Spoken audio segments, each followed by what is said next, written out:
Guys, this is a Jag Insider podcast that I've wanted to do my whole career. And I'm the most excited I've ever been because I have like one of my superstar friends, Marti Hampton, here. And when I say friends, I mean 40-year real friends, somebody I care about in ways I can't tell.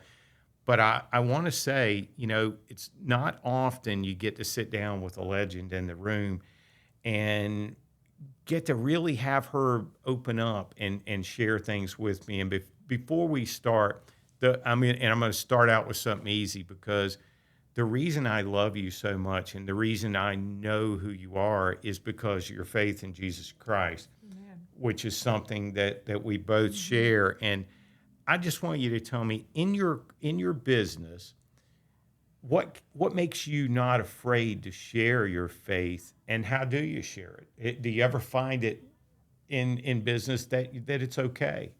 Yeah, I think everything I train is based on Jesus and what he said in the New Testament. He's the greatest sales trainer of ever.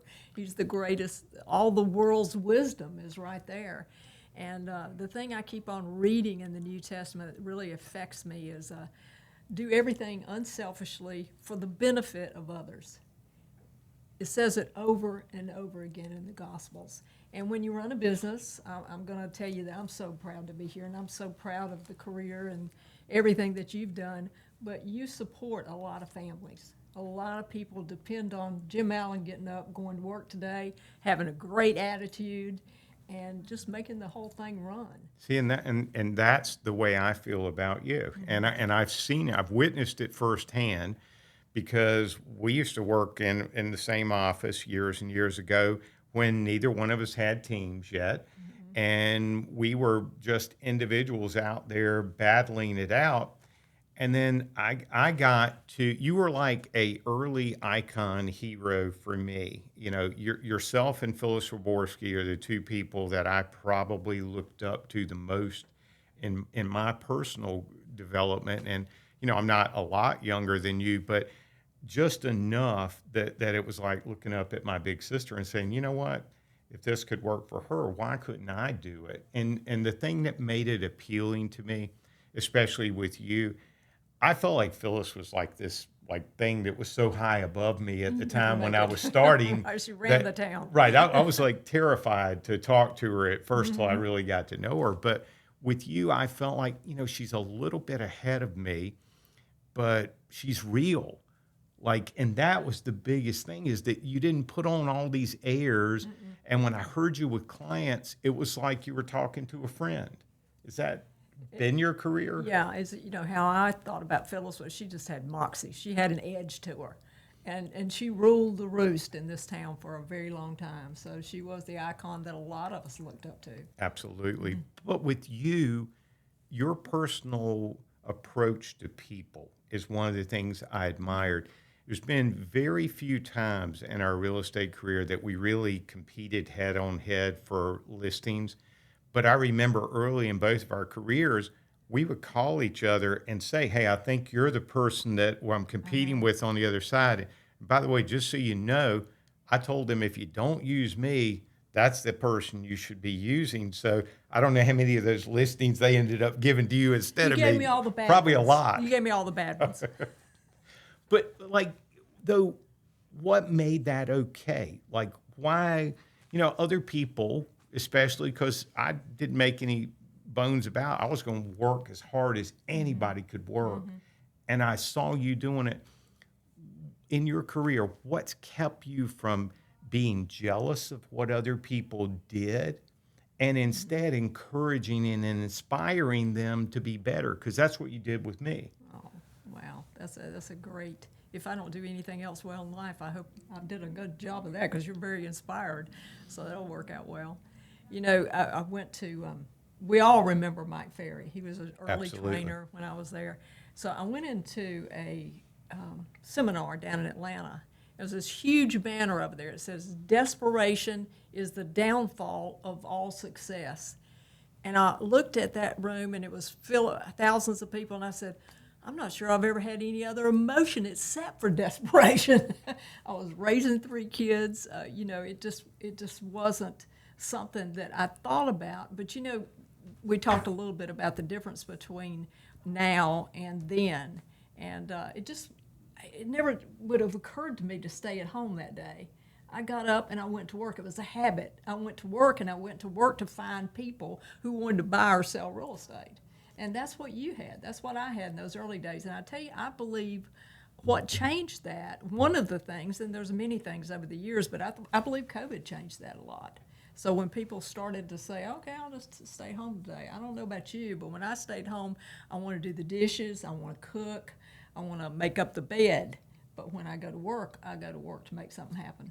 So for me, very similar. I think I shared that same work ethic, but mine was caused out of, and I think yours was similar, lack of. Like if I did not do it, there was no falling back, and there wasn't a resource that someone was going to drop money in my lap and help me. Right. Every day when I got up, I felt like if I don't go do something to produce money so that my family can live and so I can survive and so I don't have to give my car back to the person who's got the credit on it right now, Yeah. I had to work. And it wasn't like this was some option that was out there. Even when I was in college, it was like the only way I can do anything while I'm here in college is if I go get a full-time job to pay for me to be able to be here. And, I know that you were the same way, but did fear motivate you? Like, how do you address fear? Because, like, I've had lots of fears in my life, but my fears are what drove me. Like, instead of me being someone who got paralyzed by fear, I think fear said to me, okay, I've got to go do this right now, because if I don't, I'm going to lose everything that I think I've got already. How did fear do that in your life, or Well, did you ever have any? Well, I'll tell you the truth. I probably would have never done anything real estate if it had just been me, but I had these 3 beautiful children. And I have dark eyes, and they had baby blue eyes. And all 3 sets of those baby blue eyes were looking at me every day, and they wanted food, shelter, clothing. And I wanted to give them, because I was single, honestly, I wanted to make up for that. They didn't have a 2-parent family, and I didn't want them to suffer because of that. So I think, to be bluntly honest with you, it was the fear of loss for seeing my children suffer. And in those early days of real estate, when I came into this town, and everybody that knows me knows this story because I've told it 1,000 times, but in between commission checks, I'd go to Reliable Pawn Shop. And I had one valuable asset, it was a ring, and I pawned that ring many a time to get to the next closing. And another thing about Zach Bacon, when he used to have that office, he used to have bookkeeping down on Falls on Noose Road right there at the corner of North Bend. And I would get a closing, and I wasn't able to make it to that closing, and I'd go in, and sometimes they would cut me that check that very day. And that was a lifesaver for me. So I had lots of people that came to my aid. So Zach, I'm so glad you said Zach Bacon's name, because in my real estate career, Zach Bacon is the center hub. If I were to say, okay, what was your biggest inspiration and who was it from? It wasn't just because of Zach himself, which I got to know in an early part of my career. It was really the people he had already influenced. Like Tom Powell was one of my first leader mentors. Well, Tom grew up right underneath Zach. And, at the time, Johnny Morrissey, Tommy Fonville, Tom Powell, Don Walston,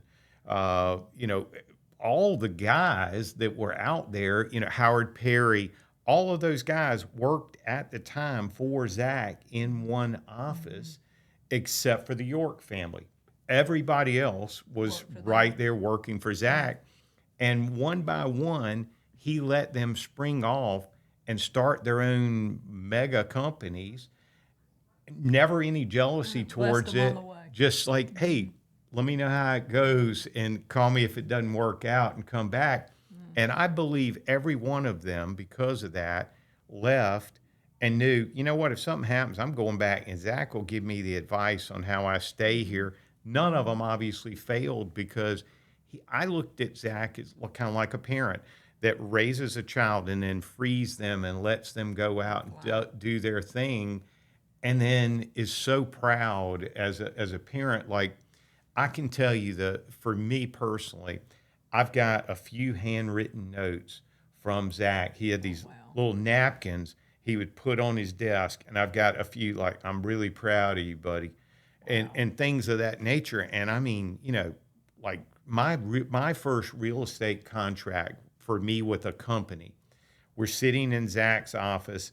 He said, "Well, here's what I'm gonna pay you." I said, "Okay," and he pulled out a napkin.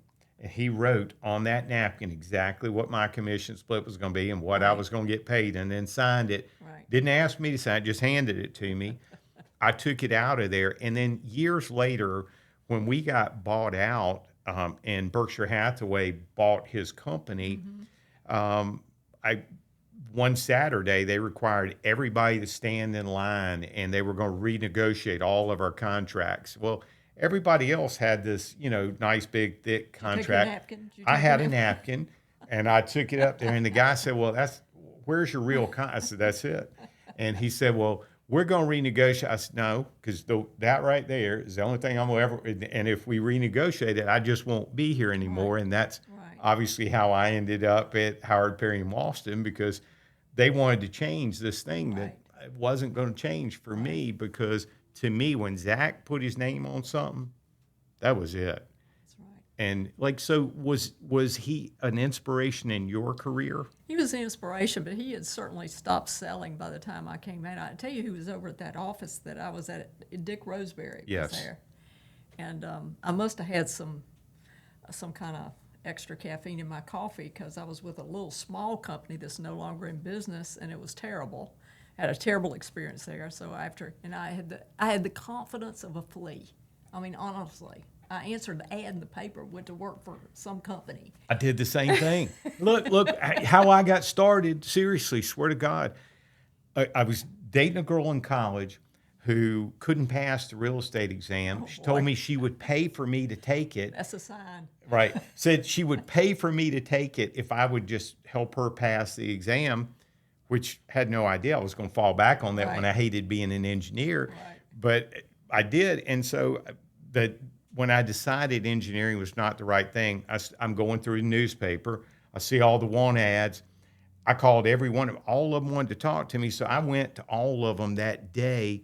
And I went to Century 21 first, and they made me try on this gold jacket. Oh my goodness. And I was like, I don't look good in gold, so that wasn't going to work. And then finally, I end up at Tom Powell's office after the other 6 I went in that day.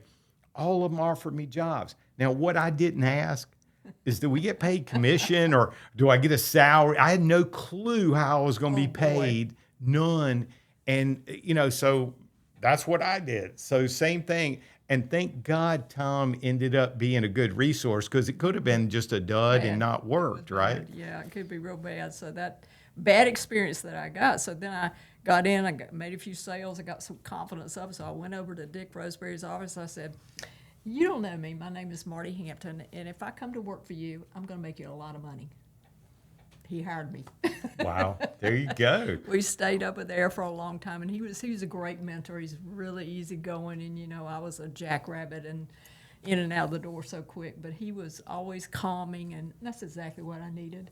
Yeah, but at that stage, and I remember me and you being the two passing in the night there. I mean, it's 9:30. I know you had kids, you had to raise and everything else, but we had to go get every physical contract signed. There weren't fax machines.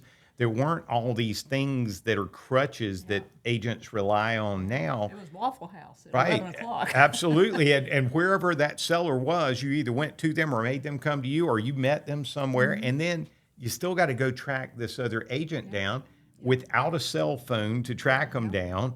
And, it was a little bit harder, but I think the appreciation was a lot more too, like in terms of that client really realized how much work you had done on their behalf, maybe. Yeah, I love that interaction that we were face to face with them, and everything now is so technical. You lose some of that, don't you?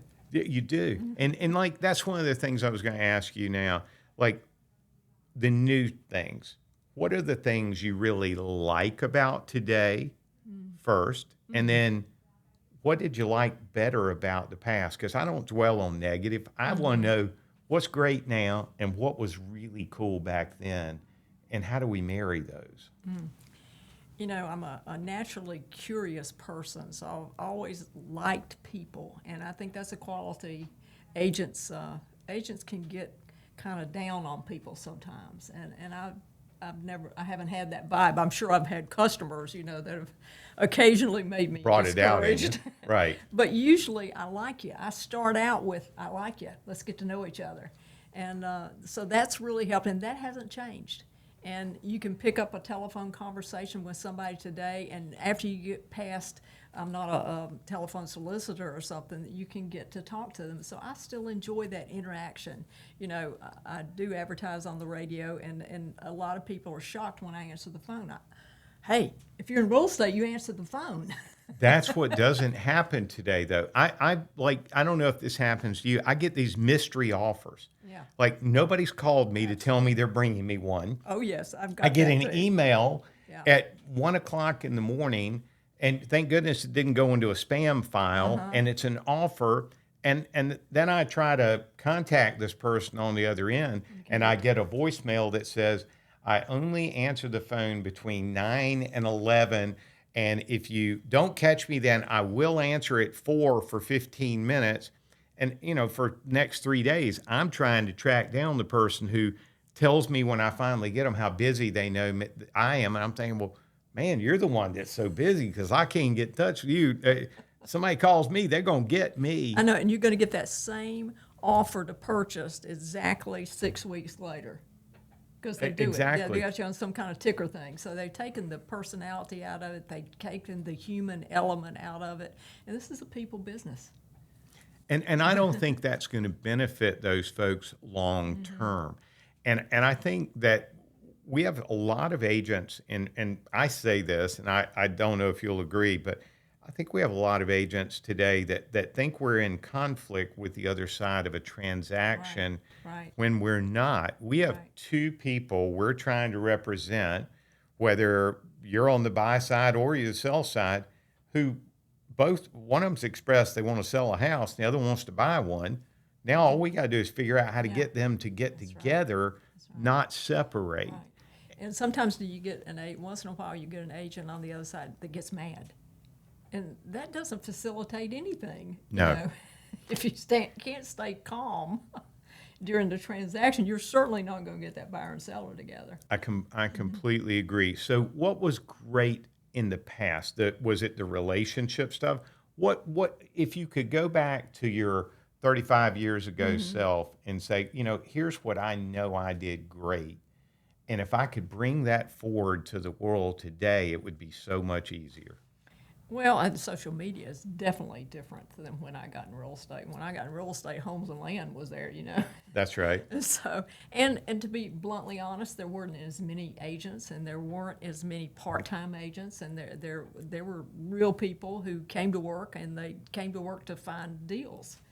And so I think there was a little bit different atmosphere, atmosphere. When you say that came to work part, for me personally, I thought I had office hours. I didn't, you know, this Tommy didn't tell you. independent contractor problem that we've Yeah. created for ourselves for our whole careers. Right. I knew that's what we were, but I can tell you this: if I'd gone in Tom Powell's office and not shown up when I was supposed to show up, I wouldn't have got to come back a 2nd day. And I was glad because, you know, I think as people we love following rules, but we need to know what the rules are. Yeah. And I think now what we've done is we've created a situation where we don't have a lot of rules in place. And so people are just figuring this out on their own. I don't do that within my team structure. I require people to come to my office. I talk, not because of their agency status or anything, for them. Yeah. Because if you don't come and you're not around other people who are being successful, how do you expect to learn? Well, that's exactly right. If you don't get inspired by seeing, she did a deal, I can do a deal. And he did a deal over there, and I'm a lot smarter than him, so I can do a deal. And that's exactly what drove me. I mean, seriously, I remember in our office, we used to put all the sales up on a board. And Absolutely. man, if my name was not on that board, I was sick. I mean, I would be in terror. And I'm trying to get mine up there the most times. When I very first started, there was a guy, it was two guys, well, three. It was a guy named Joe Tanahay, a guy remember named him. John Hawkins, and a girl named Ann Madison. And I wanted my name up there to be up there the same number of times as all of them put together. I wasn't trying to compete with one of them. I wanted mine up there the same number of times as each one of them so that then I could feel like I was as good as them because I thought all three of them were so much better than Right. me. Right. I really did. And that's part of it. I think even today, I believe there are so many agents out there that are so much better than me, but I think having that opinion makes me still want to learn today when, other people come to me all the time, oh, you're this, you're that, you're that. I don't feel like I'm any of those things. I No. feel like, I got to still learn right It's now. interesting you should say that because I was talking to somebody this morning about the attitude. You have to change with the times. You have to be flexible. And when you think about young, you think about something that's soft and malleable. And when you think about something that's dead, it's stiff. And you can't ever get that way in this business. You've got to be soft and you've got to embrace it and be in for the game, be in for the hunt. I agree 100%. So, like, when you first started, and I can tell you only for me, forming a team had nothing to do with me really going out and saying, hey, I'm going to go form a team. It was more a reaction to the fact that my business had grown so much that in order to serve my clients the best way, I felt like I needed help doing it. And I felt like freeing me up from some of the task of doing my job is originally why I started a team, would help me be interfacing with my clients more often. And then we got more clients than we could handle, so I started hiring more people and more Right. people, and you grow and you grow and you grow. Like with you, was it intentional to start a team, or did it happen by accident? I think I was one of the earliest. If you want to know the truth, You were. because I hired somebody to manage my transaction, and when I decided that I was going to focus on listings, I said, I think we need specialization. So I think a listing agent has a very different structure than a great buyer's agent, and I think I've worked with both. I've done both. But when I decided I wanted to work with buyers, I had to let go. When I decided I wanted to work with listings, I had to let go of the buyer side, and it was my pleasure to do so. I knew that they could handle that intense time that it takes to work with a buyer. And what I wanted to do is I wanted to focus on giving the seller the best of whatever market we were in. If we were in a seller's market, great. If we were in a buyer's market, great. And that has changed over the years. And I'm proud to still be in that game. So, and on that listing side, and I still believe this too, we can't control where the market is when we're functioning in it. And all we want to do is give our sellers the best chance in whatever market it is. Whatever market. I believe so many agents fall back on the market's not great right now. Well, that's not going to help this person who's got to move to San Diego get to move to San Diego. So we don't get to cop out with that excuse, No, we right? don't get to cop out, and we've still got almost 50%, according to TAR, with Stacy, and he says almost 50% of the houses that are listed and have to go down in price. So we've got agents that are going out there and just hunting for the listing. Buying listings at their price, and what sellers don't know is that long days on the market stays with them forever. And that long days on market, look, I still believe right this moment, if a house is priced properly in today's market, it's going to sell in the first 2 weeks. It's going to sell. It's going to get the most activity right away. Yes. So if you price it up here, you have no option but to come down here. And then when you come down, even now that you've come to where you should have started, you're going to get beat up again, right? You never get a second chance for a first impression. And the way they feel when they walk in that house, the presentation of it. I mean, we just sold a house, honestly, high-priced house in North Raleigh. 2 other agents failed at selling that house. And we went in and made some great changes and did a great job on it. But you know, the story behind that house is a lovely older couple owned that house, and he lost his wife after a long period of time, and he, you know, you could almost feel the heartache Yeah. when you walked in there. He let the yard go. He let everything about the house And that new going. buyer is going to see that Yeah. pain, right? They fall into that. So we freshened the thing up and we sold it where two other people failed. Yeah, and you know when that does happen, and this is things, you know, like I'm not picking on our MLS or anything else, but Oh, I'll pick on them. days on market have become such an obstacle for sellers.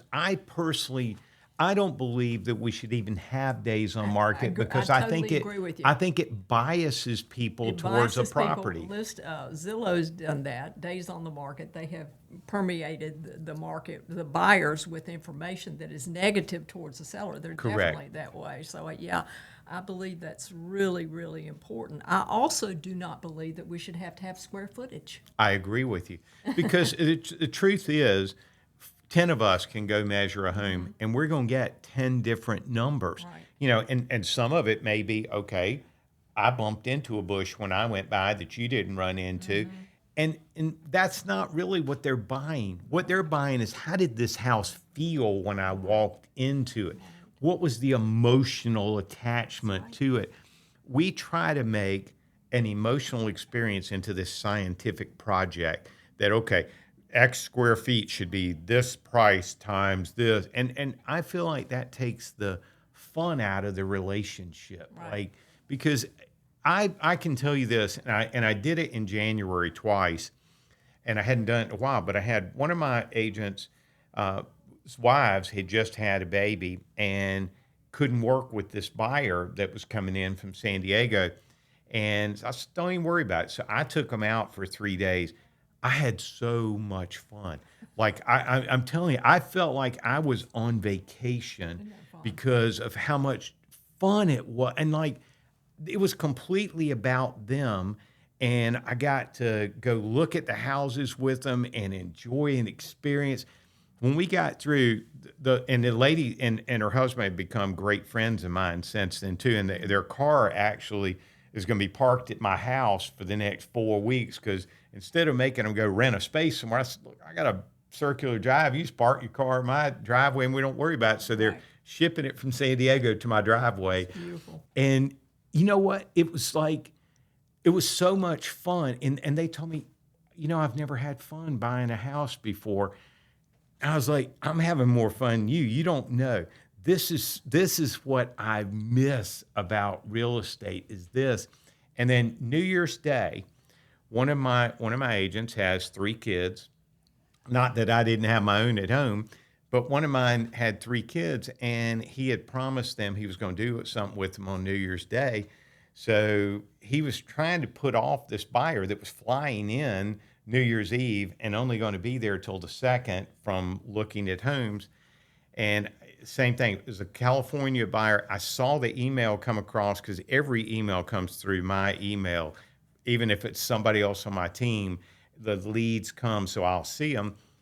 And I don't sleep a lot, so it was 2 o'clock in the morning, and I saw the lead come across. Well, I responded to it immediately. You know what? Even if Barry's not available, I'll definitely take you out. Don't even think about it. And I'll tell Barry later. I'll pay Barry the commission. Don't worry. We'll still make it happen. Well, I wasn't thinking about, you know, where it was from or anything else. Well, it was 11 o'clock their time. I said, hey, and you know, if you're up, I see you're responding to my emails quickly. You're welcome to call me. It's 2 o'clock here. We talked on the phone till 3:30 in the morning, and you know, they were coming in a couple of days, and they were super excited. And again, now they're on my friend list. That's I mean, their daughter came, and their daughter was likes graveyards, and we were at a Bojangles. There happened to be a graveyard. It's on Highway 98. And it's at that new Harris Teeter Shopping Center there, that Bojangles. There is a graveyard, a Civil War graveyard, right beside this thing. We go over there, and there are graves from the early 1600s to, you know, up to current date. But we're out there looking at these, and I was as fascinated as this little girl. Her name's Graylin, and you know, it's like when she came back to do her walkthrough, she's like, "Was Mr. Allen gonna get to come?" I'm like, "I'm Jim, so yeah, I'm gonna try." But that experience, that's why we do it, right? It's so funny when I sit here and listen to you tell that story. You know what I see? I still see the excitement of being a new agent with that first deal. And if you've got one asset in real estate, if you have an indelible attitude, you're going to Yes. make it. I You don't let it get you down. see, and I agree so much with that. Like, Marty, though, are you ever frustrated by this? This is one of my new things. So I interview somebody that come in, want to go to work. And the first thing the person says is, listen, March 29th, I've got to go do this. And May 4th, I'm going to do this. And June 6th, I've got this. And then in March of next year, I've got to go here. That's right. And I'm going to go on vacation these Yeah. 4 times. And I'm like, so like, what days can you work? Like, instead of, like when I went in, I was like, I'll be here every day. Just tell me what Yeah. time. Like my first day at Powell and Company, I didn't know what time the office opened, so I showed up at 7:30. Well, nobody else got there until 8:45, and I'd been just sitting there on the front porch with no way to get in, and I didn't know better, right? I was like, okay, and you know what? The other guy that was there, but he had the door locked, and I didn't know it was Joe Tanahay, who's the guy good who guy. started Yeah, Remax yeah. here in the Triangle and died in that horrible balloon accident, crash, yes. right? But Joe, I would watch him every morning. He'd pull out the newspaper. He'd get every for sale by owner. He'd catalog them, and he's going to start dialing them at 9 o'clock. And he had a record of this is my hot list, this is my cold list, this is my medium. Oh, wow. And that's my first day, and I'm watching him. I think that's what we're all supposed to do. So that's what I did. And guess what? It worked. It does. And you know what I've figured out through the years is everything works if you stick with it long enough to give it a chance to work. But when you're in that hiring process now, what's it like for you? Are you finding people who just want to work? Or It's funny because I used to say, I think any fool can make it in real estate because I did. So, but that's not true. I've actually learned to appreciate that it takes something that you can't always detect. You can't always tell. Like, I really believe in these people more than they believe in themselves.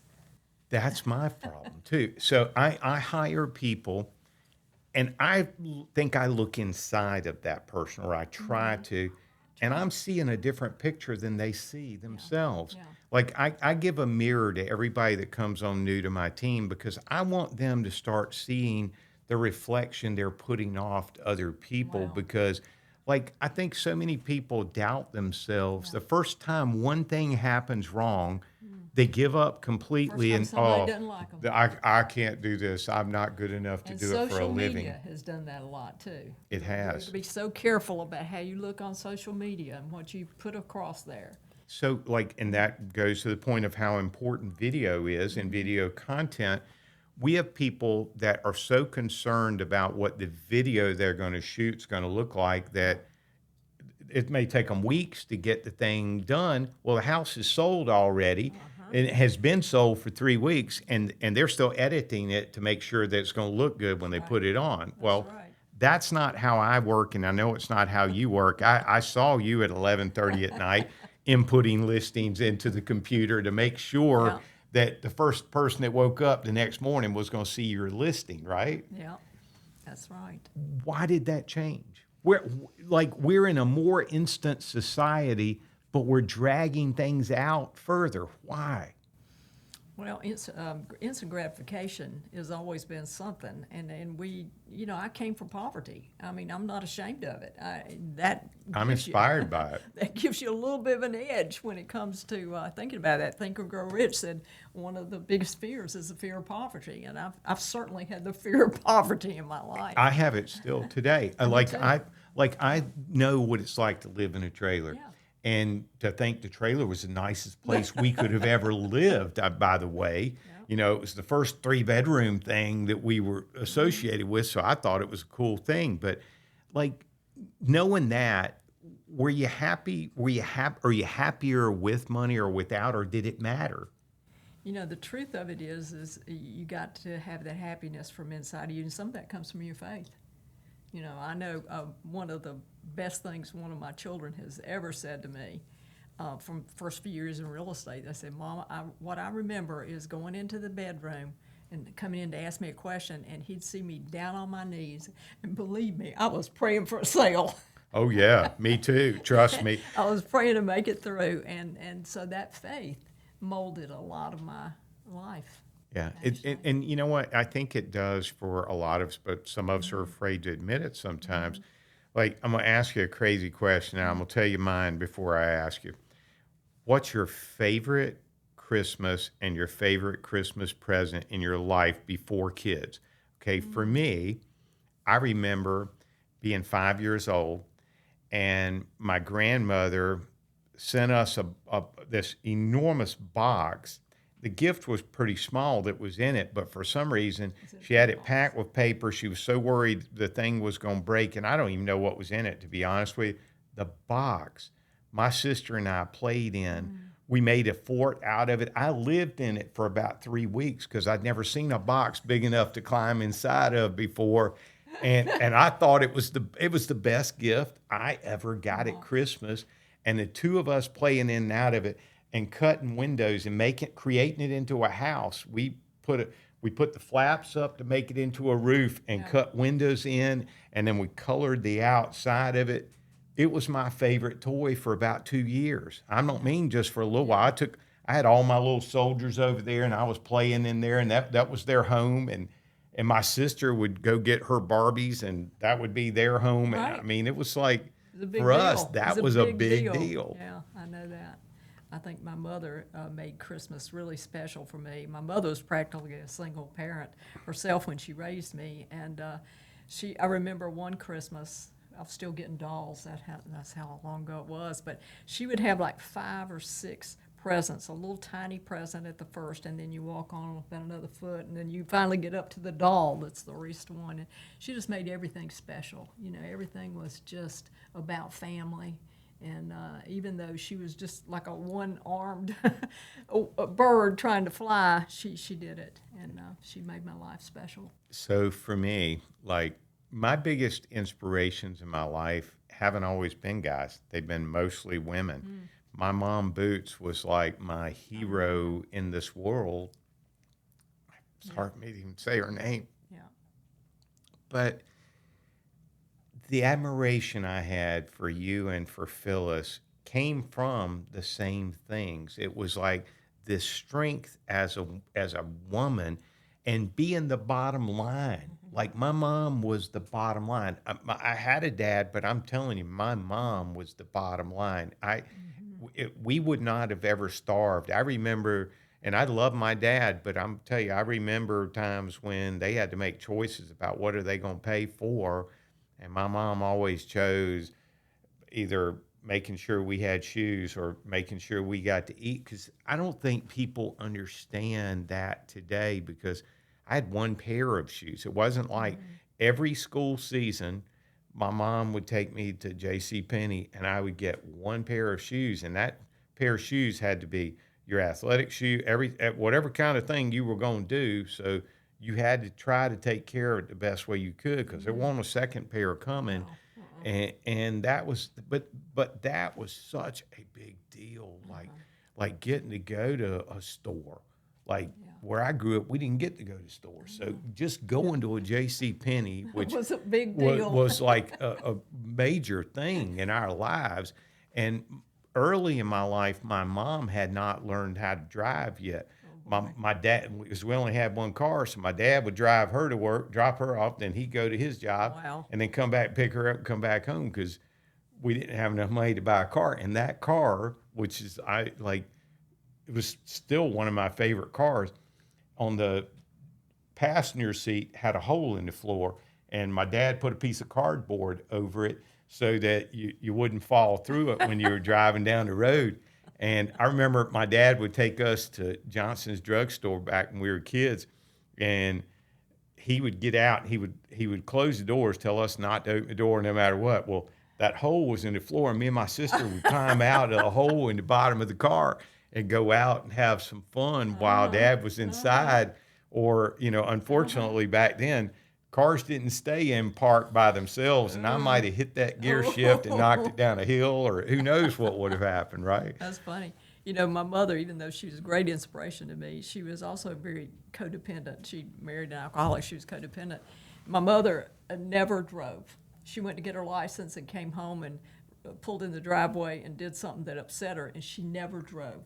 So my gosh. therefore, Marti Hampton, my father was in the hospital one day, and I took this. You remember that big old long station wagon everybody used to have? Yes, ma'am. Well, We it was- had ours. It was parked in the garage, so I'm 11, and I'm trying to back that thing out of that, and I can't make the curve, so I don't make it out, but I was trying to get away, and I think that made me go the opposite way of her. I was very independent and left Right. home very early, but she gave me something that I'll never replace. Yeah. So Boots was that way for me too. And I'm gonna bring a picture to your office, because when I tell you this, I mean this in the sincerest form of flattery I can give somebody. There's a picture of me when I was about, I don't know, maybe 9 months old, because I know I can't walk yet. My mom's kind of holding me up, and we're sitting on a couch. And I swear, if I were to bring it in right now and said, "Who's that person?" you would think it was you. Oh, my You goodness. and my mom looked so much alike at Wow. that age. Wow. And maybe that's why I've always identified with you. Y'all have the same color eyes, everything about it, that picture. And the way she was touching me in that is how she felt about me my whole life. And that's what you've done with your children. So I know when Paul got involved in the business and things like that, what's it like having a child in your business? Well, it's difficult. The dynamics of it, can be difficult. It's rewarding because you love to do that, but I'm at the stage of life, and almost all my agents are my children at this Right. point. Well, they are. They are for me. But you feel responsible for Right. them maybe more than they feel responsible for themselves, right? Yeah. I mean, I know that for me, and I know it's the same for you, but I want to ask and hear it. Do you ever feel like you need to be their counselor and their money budgeter, and just to say, hey, you don't have to go take this first check and buy the biggest car you can go buy. Instead, please put some of this aside or invest it, or don't burn through it, because I know I've done it in my life. I mean, I never had, like, when I was young, I didn't have enough to burn through. So whatever I got was meeting real needs. Right. So nobody had to help me budget because I didn't have enough to budget, right? But do you find, though, that maybe sometimes people who have great early success, that one of your roles as their mentor is to coach them through how to handle that success? When they allow you to do it, that's a great thing. I was behind on my taxes for the first 8 years I was in real estate, so I had the tax man hounding me. Absolutely. And I also had those 3 kids to feed, so it was hard to make that commission. Do you pay check. tax or feed them? Yeah, read, yeah. So I did that. And by the way, when you do that, the penalties are absolutely absurd. And that's what finally gets you to stop doing it, is Right. the penalties, because you can't outrun the penalties. So you're like, you know what, I'm going to take 25% of this check and I'm going to put it over here where I can't touch it, Right. and pretend it doesn't exist. That's how I started saving money, That's the way truthfully. to do it. That's the way to do it. Every agent should do that. I advise them to do that. I don't know how many do, but Do you find today, because I think people get egos quickly, and maybe social media causes some of this. I'm not sure where it comes from, but I occasionally will run into a 2 or 3 year agent that has to inform me up front of how cool they are and how much business they've done and how many things they've done. And I try my best not to impose what I've done back on them, because I'm assuming maybe they might know, but sometimes they don't. And you ever have that happen in transactions, or do you ever have that happen with even a person on your team that well, I've done this and you haven't, you know, do you ever have to get their egos in check? Yeah, I think ego's a problem, and I think it's made even bigger by social media. So I hate that part of it. However, you know, the ego is against the whole team idea, and I think we beat into ourselves so much. We're independent contractors that we don't know how to form a team. And when you form a team, you can do something like the Canes used to do. You think they had moments where the one was, oh, I'm the star? No, they came That's together. right. I And that's agree. what we want to do. As a professional, I want to make you look good because I've raised the standard. You make me conscious every day of how much I can step it up. So Well, I like, appreciate that. truthfully for me, and especially in my early career when I didn't even know there was a national thing to do, I only had you and Phyllis to say, okay, well, I'm going to aspire to be them. And then right after y'all, they came around a Linda Craft and an Ida Turbot. And, Right. you know, I'm the only guy in this mix we're talking about. But I mean, Dick Stokes. you, Dick Stokes was Dick there. Stokes, that's right. Uh-huh. And, you know, every one of us did something a little different, had a little different skill set, a little different expertise. And I never felt like I was competing with any of you. I felt like I was competing with myself, but Exactly. I could watch y'all to have a monitor of, am I okay wherever I am? You know, because like when you start and you don't really know what you're supposed to be able to accomplish, sometimes you accomplish more than you think you should be able to, right? You do. Remember those early days that Prudential Sweat Hogs? You remember that? Oh, yes, absolutely. And I remember just the simplest things, like you know, the Marines. You only need a few good men. Well, in real estate, it says show up, pay attention, tell the truth, and don't get attached to the outcome.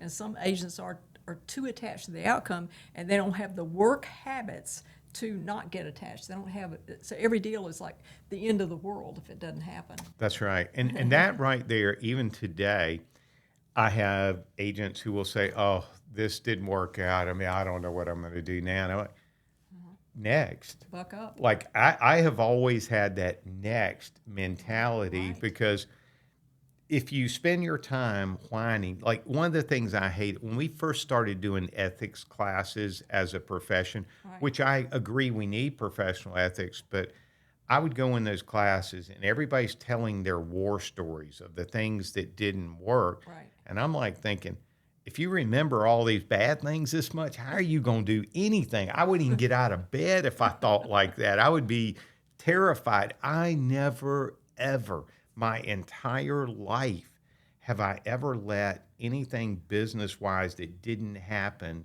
keep me from getting up the next morning and going forward to Oh, this. absolutely.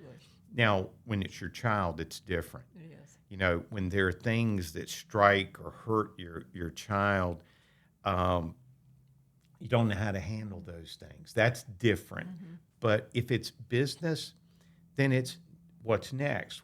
How do I do this? And one thing I want to say thank you to even to this day. Very first thing, the first gift I received when I had my first child was from you. And the note you wrote to me, I still have, and it made me feel like I joined this club that you were a part of, and you told me then that I would figure out what love really meant, It's the truth. and I can tell you, I figured out what love really meant, and it was exceptional. And you know, the main reason I was so eager to have you on Jag Insider is I wanted people to be able to see that two people that the outside world thinks are jockeying to see who can be the best in the world don't really care about beating each other. We just want to be the best us we can be. Right. And I feel like if something great happens to me, I get to call you and tell you. Yeah, you did recently. I did. What was and that day? I mean, how much did you sell? $112 million in one day. I felt a little intimidated. I felt a wee bit jealous. But Just so you know. but that's okay. And you know what though? But I didn't even think about when I called you because I knew, like just like if I were one of your kids, you would be excited for Exactly. me. Exactly. And just like I know, I would be the same for you. And, you and I recently went on a trip to New York together, and I can tell you, I had number one, I had so much fun with you two ladies. Number one, that Broadway show, you took me to my first Broadway show. It was a scream. You were like a kid. How incredible was that show, though? was fun. Like, you'd done it a lot. It was my first Yeah. time, and I'm telling you, I thought it, like when they started the Bobby Darin stuff. See, that's when I was a kid. I remember all these songs and the things, but I didn't know the backstory to his life. No, nobody did. And really.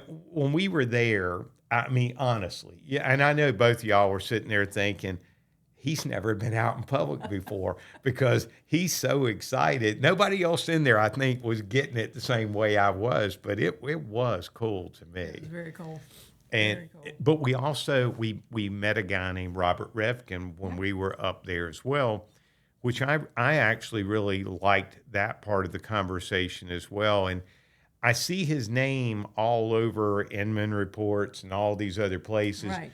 professing he thinks this and professing he thinks that.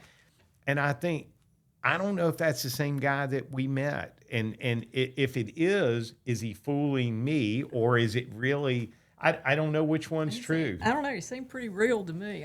He did to me. I had a favorable impression of him. I did as well. And when he started talking about his mom, yeah. and you know what amazed me most? When we went around their office, and all of those different offices were so small, and people like sitting in each other's lap, literally in his office. And his, like, I was waiting to see this big, elaborate office. He had one, but it was like half the size of this room. But he had neat stuff that was important to him that was in there too. So that was kind of interesting. And I got to go back a few weeks after we were there for the grand opening of a new magazine we were kicking off, and he came to that again.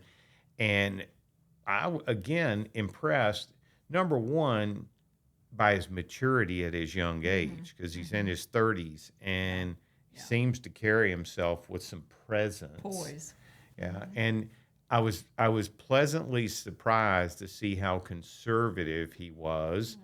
Almost shocked, because I expected the opposite, being in New York and all the other things. But I was pleasantly surprised. Me too. He's done big things. Then it's only the beginning for him. See how young he is. And what Oh he's done. my gosh! And my understanding is going to be the youngest African American billionaire.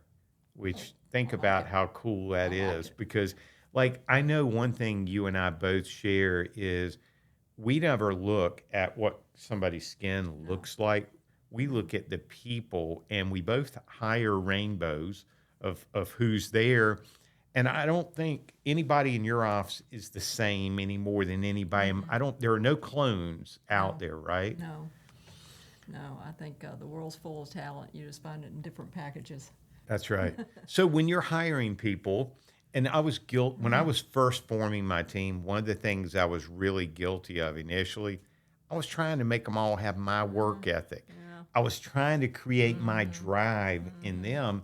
And then I realized I was failing miserably because they could only be them. Even if they were the best them they could be, they could still only be themselves. Right.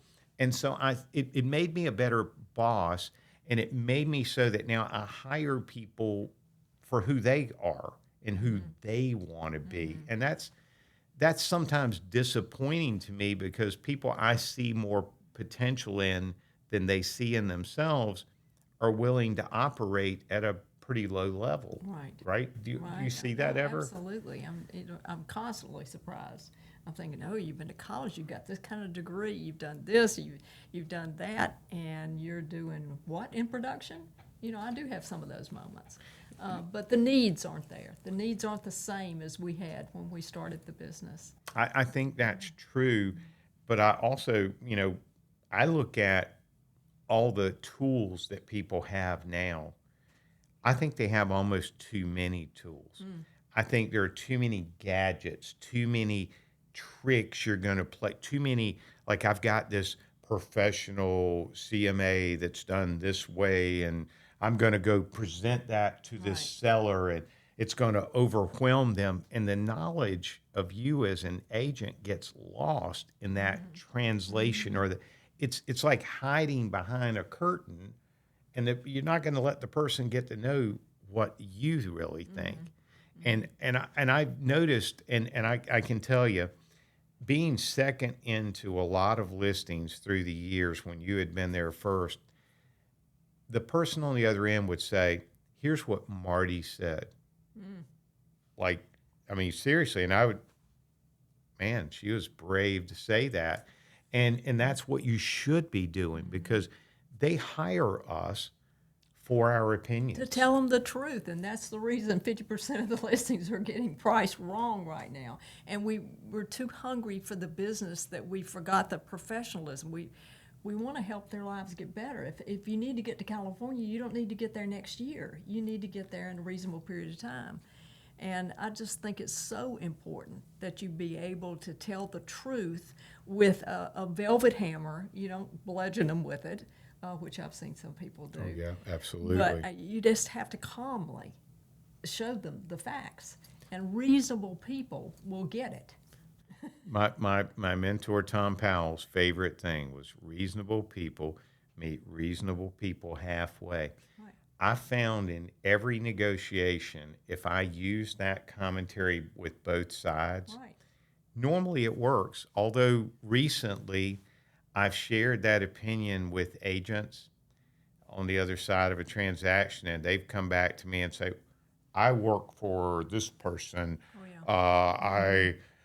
I don't reasonable in between, or we shouldn't even be having those kinds of conversations." I'm like, I'm not telling you what the price should be. I'm saying there's got to be compromise. If two people are apart in something, if one person goes all the way to the other end, that transaction's not going to end well because there's going to be repairs. So there's going to be something else that gets in the way, and there's going to be an antagonistic relationship. So even if it closes, there's Yeah. going to be complaints at the real estate commission. There's going to be hurt feelings. There's going to be all these things. Why isn't it okay that reasonable people meet reasonable people halfway? I think there should be that way. Remember when we used to do things like, this is probably before you were born, but people used to leave a penny on a windowsill for good luck for that family that came there. I had people leave flowers in I the home flipped for every people. one up my whole life. If it was on tails, wasn't good luck, so I'd flip it over to heads just in case somebody saw it, and I'd leave it the same way. My dad, and it's because we used to throw them in those wishing wells, right? I mean, I even though I was throwing them in a wishing well, I thought I was praying to God for those answers, and you know what? He answered so many of mine. Like, Yes. like I feel that as I've aged, I have more divine appointments that happen because I'm open to it, and God's put them in my path my whole life. I just maybe didn't always Well, pay the attention, truth of right? it is everything is divine appointment. There are no accidents with God. One of my mentors taught me that. There's no accidents. Everything is divine appointment. So you got to do your very best in that moment. And sometimes we're at the bottom of our well, and maybe we can't do as good today as we're going to do tomorrow. Let me give you a perfect example of this. This morning, I was in my developer meeting. Tuesdays are development day here, so I was in my developer meeting with Mike Jordan and one of my other partners, and we were talking about something. And Jeff, the other person, brought up a guy's name. His name's Sammy Fishel, and he said, "Yeah, that's a Sammy Fishel." And Mike knew who he was. But anyway, I looked down at my phone. I just gotten a text from a member of my team saying, "Hey, by the way, I met this really nice gentleman, Sammy Fishel, yesterday, who works with Bobby Sumner now, and I sold one of his houses, and he was so awesome.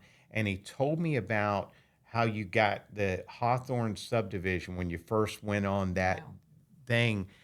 And I like, how can that's not an accident. This is within 30 seconds of each other that this happens. That's God saying, so before the end of this day, I will call Sammy Fishel to find out.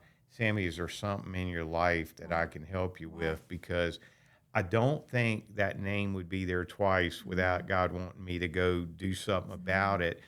And, I want to be one of those people God can count on. Well, the truth is, you always give your best. I mean, every moment, you're marked by excellence, and that's the reason I love you, and that's the reason I've enjoyed you all these years. Same for me. And that's like truly when I came over to Prudential from Powell and Company, and by the way, if Tom Powell had not decided to retire, I would still be at Tom Powell's office, unable to get listings and just working on behalf of him in our neighborhoods. That would have never changed because for me, what I saw, and it didn't matter what split I was on, none of that mattered. For me, if I needed to make more money, I didn't renegotiate with Right. him You on just what went my and sold split more was. houses. I just went and sold another Well, house. exactly. Or figured out, okay, if I want to make this, here's how many I have to sell to make that. That's a fact. Most agents have not come to that realization. They don't understand. They want to go over here for 5% more commission or this, that. You make money by the number of homes you sold, how many people you can serve. And Yes. you realized that early on, and so did I. And so, like for me, I was a good math guy. 5% of zero is zero. That's exactly and, right. And I was well aware that if I didn't sell a house, I didn't get to make money. And you know, I remember other people on our team wanting to conspire to go talk to Tom about getting a bigger commission split. And I remember thinking, I'm not going because they can all go, I want my job because if he fires me, then I'm not going to be okay. And I would sit there and think, y'all are crazy.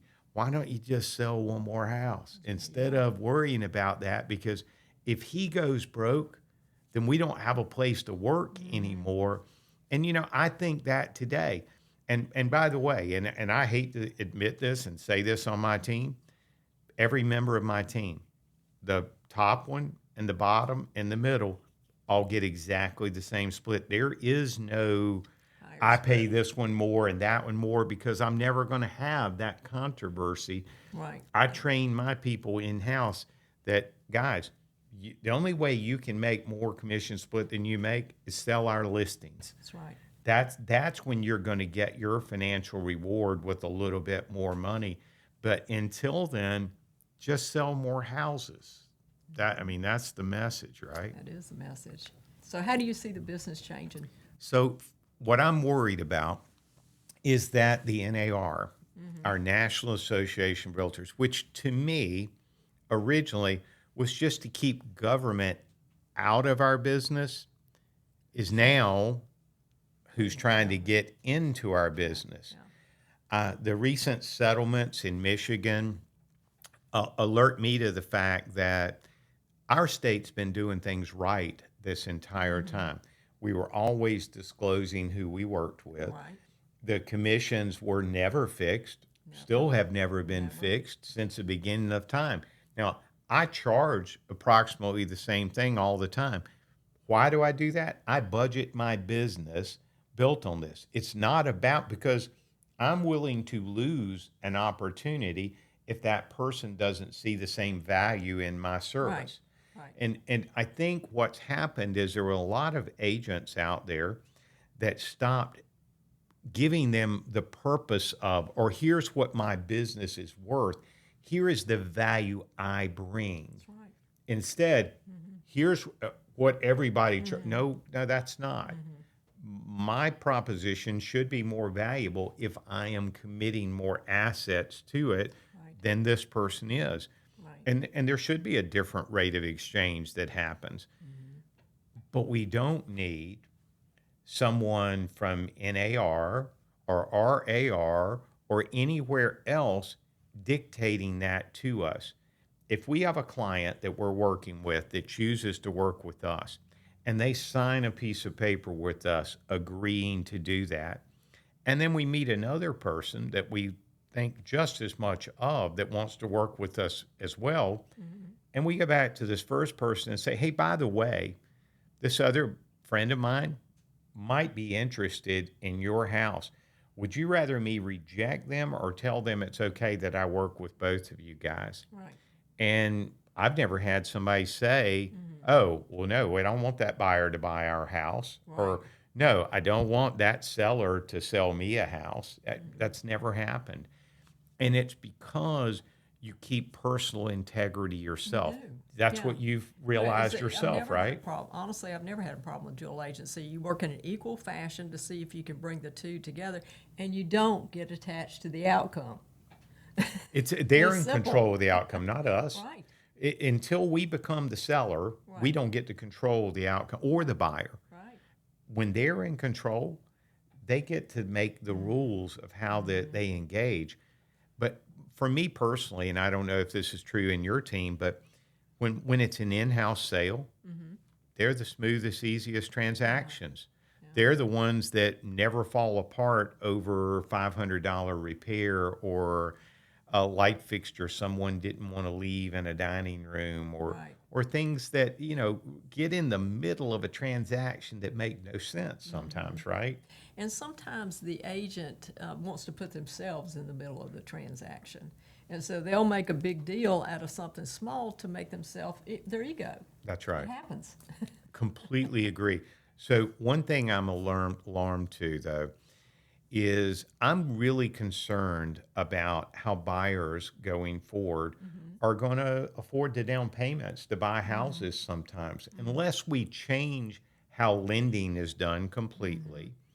I believe that the new compensation or the way that our new compensation agreements are written, making it the responsibility of that buyer to pay the commission for that buyer's agent is going to keep an awful lot of buyers from being able to participate. Right, right, I do too. I think you're right on those points. FHA has limits on what they will allow, and that's a great buyer pool, especially for a first-time buyer. So I think there's some danger signals there, so. Yeah, I completely agree. And I think we are legislating things.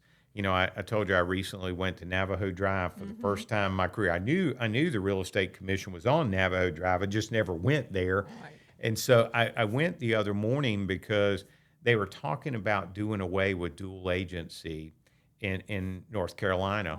Wow. They've done away with it in multiple states Wow, already. yes. And I was pleasantly surprised. There were hundreds of people in the audience waiting to speak. Not one person stood up negatively against it. Every person in there. And then it was interesting. A guy named Brian Pate was there, and he shared a statistic, which I quoted earlier, and said that less 7/10 of 1% of all the real estate complaints had been about dual agency. If something is less than Right. 1% of the problems that exist, you're going to change the whole world to try and dictate to that. That is crazy We to me. must keep lawyers employed. Yes, we must. And you know what? So I'm concerned about that in lots of different ways.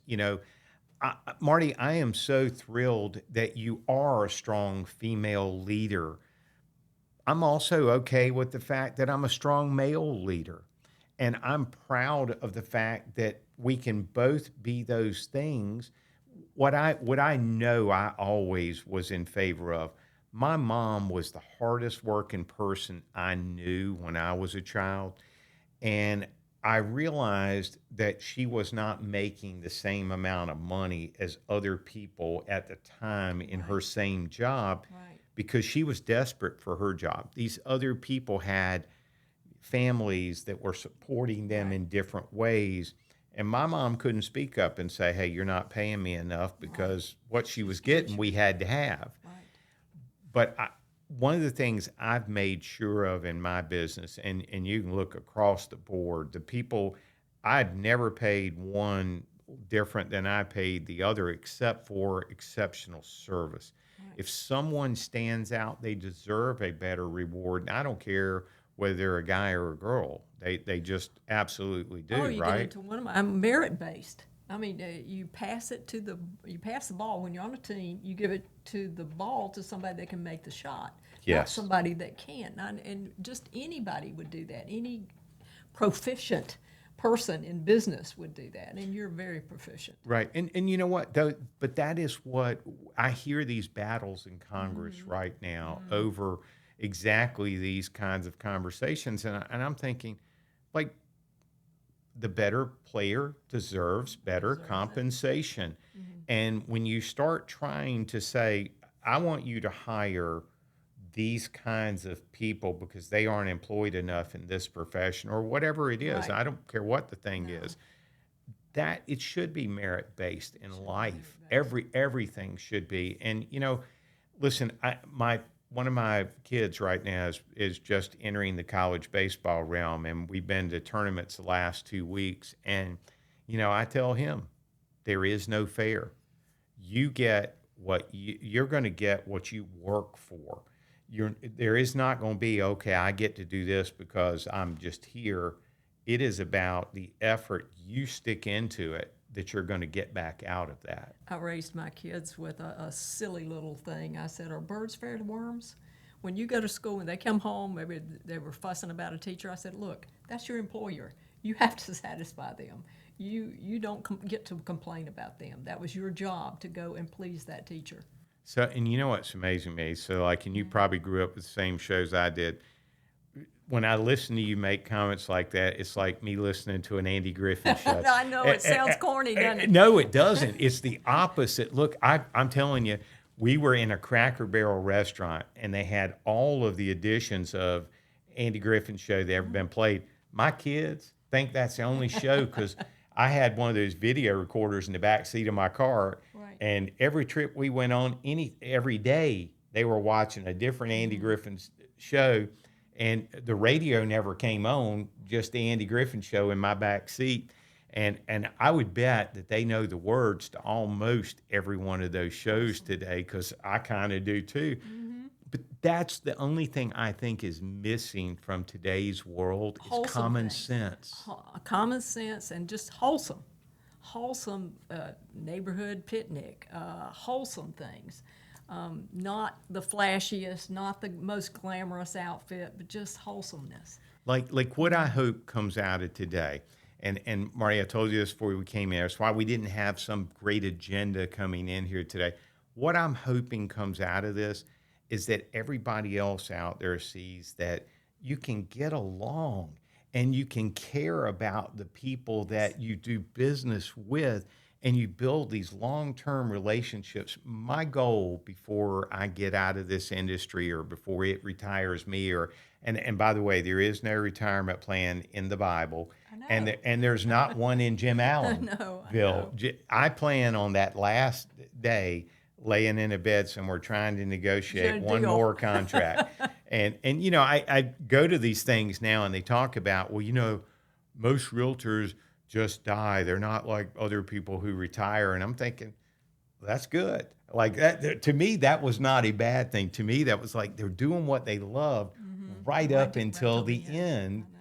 I know. And that's what you want to do, right? It is exactly. And, it's kept us sharp. We're still in the game. We're still doing deals. I'm still involved in so many, and I know you are, in so many of the buy sides, the list side. I mean, and I love that. I love man. that. And I never want to miss that. Marty, It's a different thing. let me just say this to you. So I'm a fan of your radio show. I mean, really, truthfully, I tune in every time the radio comes on because I learn a little bit each time. I mean, I've got a few things I like listening to. Now that you say, what do you like about New World? I can open up my phone and I can listen to podcast or radio broadcast of people that I admire. And I'm not going to say I steal from those people, but I can tell you that I I will learn from you. emulate their I ideas. will learn from you in a heartbeat. And, speaking of radio, I've been on it for a long time, probably about 20 years. And, there was a new company that came in town in 2017, and they outspent me by the millions. And I was still able to keep because, I never went on just a basic come and get me, what I call a switch and bait. I mean, I'm Yes. sorry, but there's some of those deals out there, and why the public keeps buying that, I don't know. Because there's nothing. When you go the easy path, isn't life always a little bit about going the more difficult path? I try to tell everybody on my team, and I know this to be true, hard things make more money. That's right. Nothing that's too easy ever ends up being what you think it's going to be. Right. And the other shoe's going to drop. It just hasn't fallen yet. So when people come in and they promise the world, the first thing to do is say, it's not going to happen. So one of the things I've done in my career, and I'm doing it now with like the other day, one of my very first sellers, a guy named Joe Abbott, was in my office. And I talk about him so much in my meetings. Like, I sold him his first house 40 years ago, and we still talk all the time. He invests in every project I do everywhere because he sold a company called Camera Graphics years and years ago. And when he sold that company, he thought he had enough money to retire on forever. Well, two of his cousins ended up getting terrible cancer without health care. Joe took over all of their expenses, paid all their medical bills, bought them houses to live in, did the things that money is really intended for, and then came in and sat down with me one day and said, Jim, Barb and I don't have the retirement anymore that we, and I said, well, Joe, remember all those houses we bought, the rentals that you got that are all paid off now? Let's sell each one of those. And then you put that money back in the projects that I'm working on. I'll put you in, same place I am, same return I make out of it. Happened at, and again, a God sent thing. It happened at the best time for it to happen, Marty. I was 3 months away from recording a subdivision. I'd been working on it 5 years. I let him come in 3 months before it was getting ready to happen. Wow. It did incredibly well when we sold the lots. We did this thing called a true up for the first time in that subdivision. So even though we sold all the initial lots, it more than tripled his investment that he got back. And it was in a 3 month period of time, and it was a bunch of money. And then he kept getting a check every 6 months later. And he's like, Jim, why do I keep getting these extra checks? Well, the sales price of the houses were so much more than we anticipated. The true ups kicking in, and in that neighborhood, we ended up each house that got built, the true ups were between $40,000 and $100,000, and he was getting half of all of these checks, and he was like, is this ever going to stop? And the good news, there were only 36 lots in that neighborhood, so it did eventually stop, but it created in him this need to invest. And he came to me, and this is stuff I take personally. So his daughter, who I had known since she was 5 years old, had inherited $40,000 from her grandmother. Oh, wow. And had been the person who took care of her grandmother when her grandmother was passing. And she came in my office one day and said, Mr. Jim, is there any way that I could invest my grandma's inheritance in some of your projects? 100% absolutely. Now, Allie, who keeps up with those numbers, knows how good everybody's done, but must be doing really good, because every time I talk to them, all I hear is thank you this, thank you that, thank you the other. But that's what this is about. Like, I know for me, and I know this is true for you, other than in the beginning, you don't work for money, do you? No. Unselfishly, that Bible verse keeps coming, unselfishly help those around you to benefit. And that's what you've done, and that's what I try to do. You've done. I try to do that every day. 100%. Now, when we started, look, I'm telling the absolute truth. The first 7 years I was in business, I had to make a car payment. I had to make a house payment. I had to, not a house payment or rent payment. I always had obligations. And I would love to tell you that those first 7 years I was as good as I am now. But there were days I know who I was working for was me. Oh, sure. Now I can honestly say I'm working for that client or I'm working for my team because you take those people all on as your responsibility as well, right?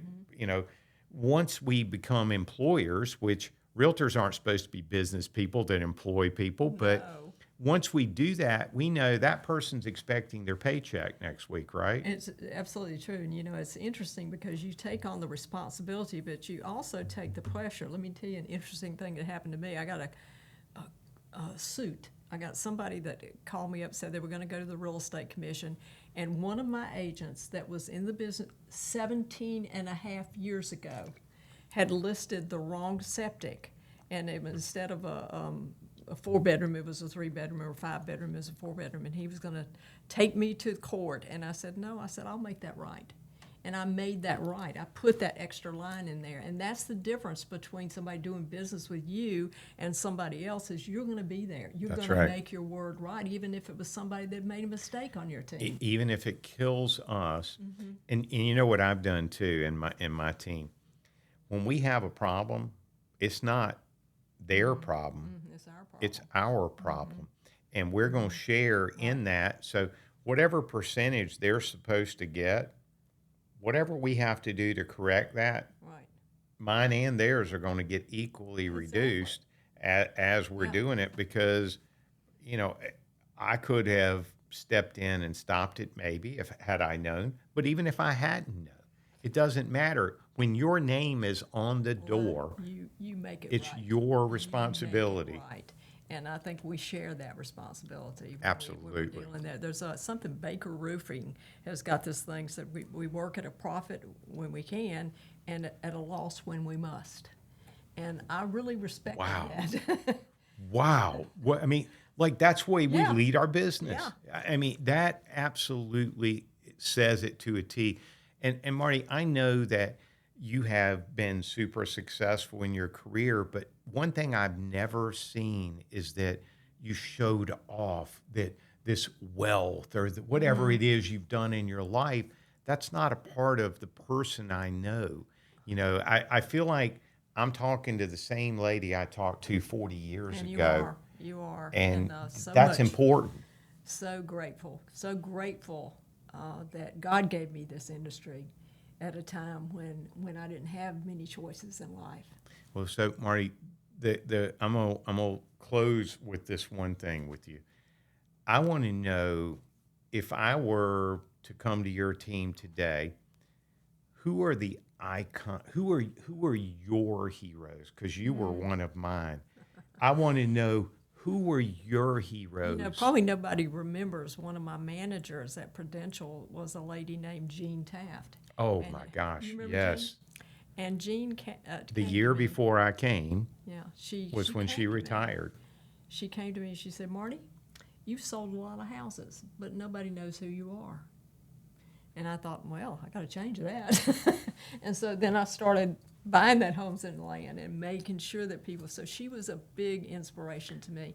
And I find that women, it's a little bit harder to find a woman that will take you under the wing. And so I have a great deal of pleasure on doing that with the women that will allow me to. A lot of women. See, you aren't competitive with them, and that they hurt each other sometimes. Right. And you and I have been able to talk frankly about Right. this multiple times. That's something you've always been great at, and you're not, oh, I'm this or I'm that, and there's no cattiness to you at all. Well, But I see it in people, and I'm not a legend in my own mind. And No, neither that's are right. you. No, you're exactly right. We are both like shocked that this is This us. even happened, Like, right. how could this possibly have happened to two people like me and you? Right. But I thank you Thank you, so love. much. Thank you. No way I can repay you.